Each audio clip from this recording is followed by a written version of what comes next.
Bonsoir ou bonjour, c'est l'endroit où vous nous suivez. Bienvenue à ce journal en langue française dont voici d'abord les titres.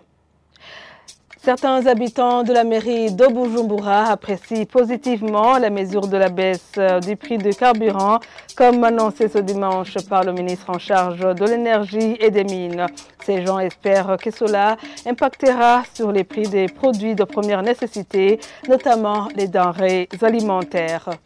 Dans la rubrique Droits de l'homme, plus de 6000 prévenus ont toujours les dossiers pendants sur les 13 000, regorgeant les 11 prisons du pays. La Commission nationale indépendante des droits de l'homme, CNDH, l'a affirmé ce lundi lors de la présentation du bilan des activités réalisées par la CNDH à l'Assemblée nationale. Et sur ce, certains députés ne comprennent pas pourquoi ce problème reste irrésolu. Vous aurez plus de détails dans ce journal.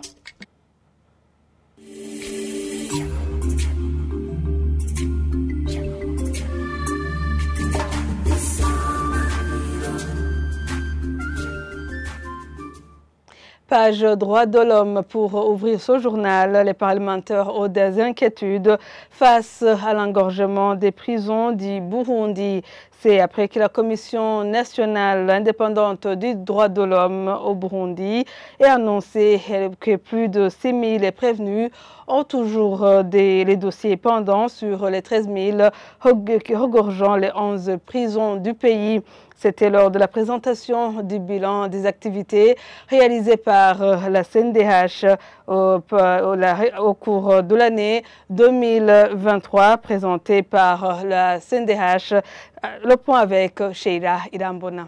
Présenter le bilan des activités réalisées au cours de l'année 2023 par la Commission nationale indépendante des droits de l'homme, c'est ce que le président de cette commission, Dr Sixte Vinyi Nimraba, a fait à l'Assemblée nationale ce lundi. Dans son exposé, Dr Sixte Vinyi Nimraba est revenu sur l'une des activités réalisées au cours de cette période, à savoir des visites dans 11 prisons qui sont éparpillées à travers le pays. Selon lui, ce que cette commission a remarqué est que pour l'année écoulée, le nombre de prévenus a augmenté jusqu'à plus de 13 000 et que sur cet effectif, plus de 6 000 prévenus ont toujours des dossiers en cours. Il affirme que parmi ces prévenus se trouvent également des enfants. À ce propos, les parlementaires ont demandé au président de cette commission les raisons de cette surpopulation carcérale et ce qui serait selon lui la meilleure solution pour désengorger les prisons. Et de répondre que la meilleure solution serait que le ministère de la Justice ainsi que l'administration suivent la loi, signalant que ce rapport révèle que seuls 28% des prévenus ont été relâchés au cours des visites effectuées dans les prisons de l'État et que la CNIDH recommande d'élaborer des textes d'application à propos des travaux d'intérêt général pour que cette sanction soit mise en application afin de désengorger les prisons.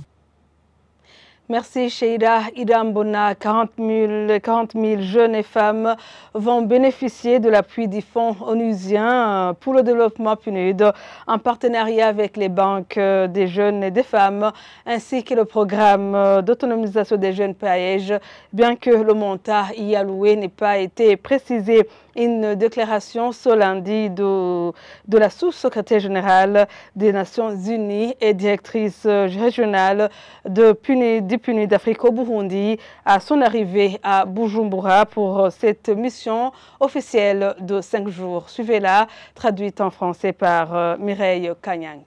I'm really happy to be here. It's my very first visit to Burundi. Premièrement, je suis très contente d'être ici pour la toute première fois au Burundi. Je vais apprécier les programmes du PNUD au Burundi, rencontrer les autorités de ce pays après des années de coopération. Il y a une nouvelle vision au Burundi. Je vais essayer d'en connaître davantage et essayer de voir comment le PNUD peut accompagner le Burundi dans cette vision 2040-2060.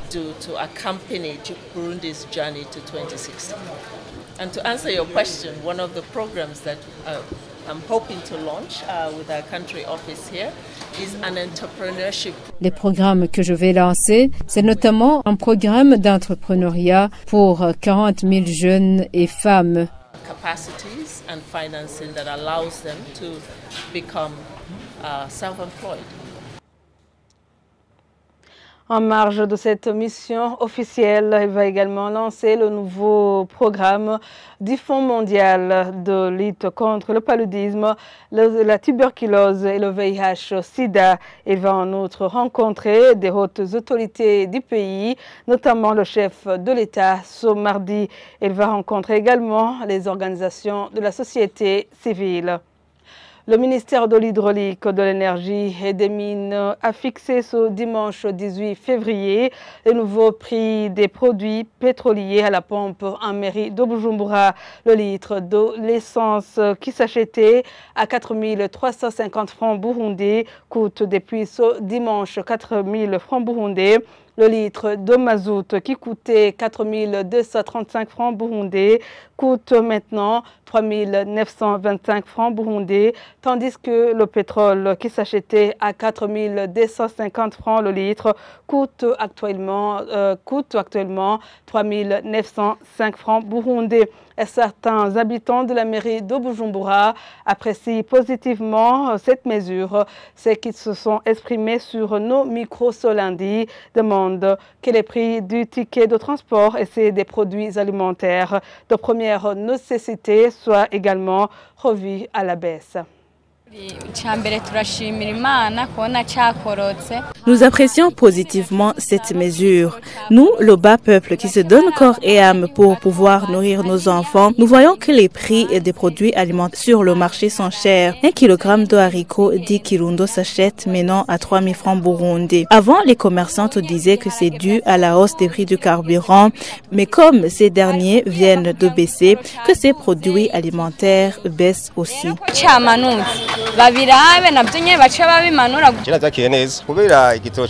Moi, je me réjouis de cette mesure. Que l'État revoie aussi à la baisse les prix du ticket de transport des bus qui vont à l'intérieur du pays et ceux aussi de la capitale. Les prix des produits alimentaires sont hyper chers sur le marché. On ne sait pas si c'est dû au carburant, mais qu'il soit revu à la baisse.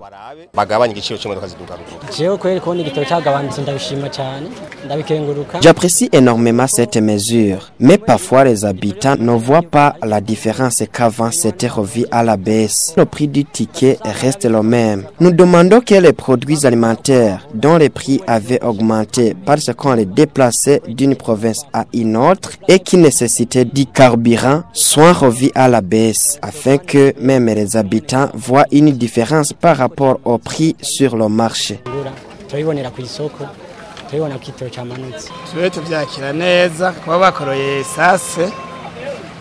On a bien apprécié cette mesure, mais nous souhaitons aussi voir baisser les prix des produits que nous utilisons, notamment produits alimentaires comme le riz. Ces derniers ont un prix élevé sur le marché. Alors, comme on a revu à la baisse l'essence, que ces produits diminuent des prix aussi. C'est bien que le carburant a baissé des prix. Les gens pourront se déplacer comme avant. Il y en a certains qui ne le faisaient plus à cause de la cherté du ticket de transport.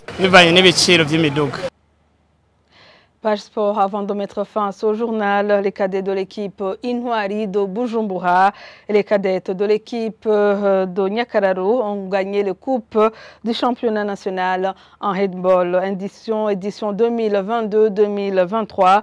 Côté senior dames, c'est l'équipe Fleur du Nil qui a remporté la coupe. Le match qui opposait les seniors de Muzinga et c'est ceux du SOS n'a pas été achevé suite aux aléas climatiques.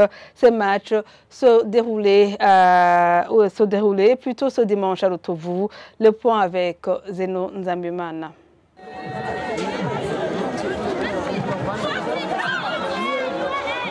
Ces matchs de handball ont été joués ce dimanche au terrain du lycée de Lutovu de la province de Bururi. Les cadets de l'équipe Intwari de Bujumbura ont gagné la coupe très difficilement avec le score de 43 contre 40 de l'équipe Avenir de Mutangaro de la commune de Lutovu, province de Bururi, après avoir joué la deuxième prolongation.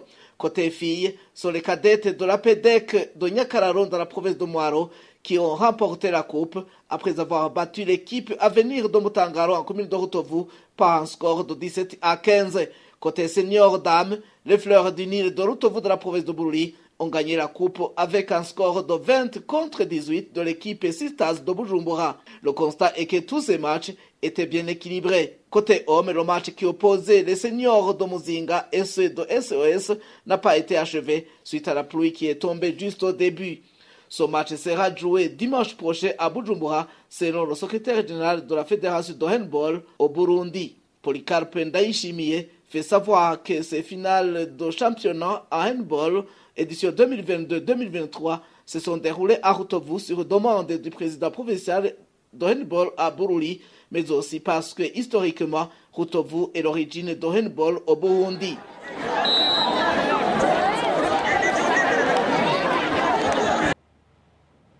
Ainsi s'achève ce journal. Merci à vous tous de l'avoir suivi.